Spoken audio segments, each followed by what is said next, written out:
Siku ya Ijumaa, katika mazingira ya kutia shaka, watayarishaji wanne wa filamu ambao walidaiwa kupewa kandarasi na shirika la utangazaji la Uingereza BBC kufanyia kazi filamu ya Bunge la Damu walikamatwa.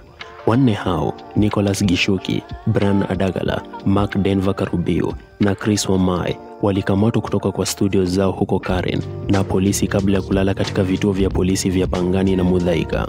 Habari za kukamatwa kwao zilifichuliwa na washirika wao wa kibiashara, na hilo lilithibitishwa zaidi na wakili wao Ian Mutiso ambaye alifichua waliko katika vituo hivyo viwili vya polisi.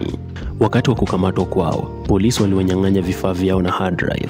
Ripoti zilizoibuka zinaonyesha kuwa wanne hao hawakufunguliwa mashtaka na uwepo wao chini ya ulinzi wa polisi haukufahamika wazi.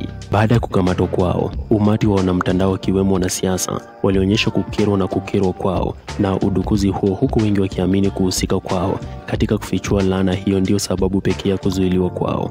Wengi walitoa maoni yao kuwa hii ni hatua mbaya, wakishtumu serikali kwa kutaja kurejea enzi za utekaji nyara na kutekeleza upotevu uliosababisha maandamano katika maeneo mengi ya nchi. Filamu hiyo ya Bunge la Damu ilifichua majukumu ya huduma ya kitaifa ya polisi na vikosi vya ulinzi vya Kenya katika baadhi ya mauaji yaliyoshuhudiwa wakati wa maandamano yaliyoongozwa na Gen Z mnamo Juni 25 mwaka 2024.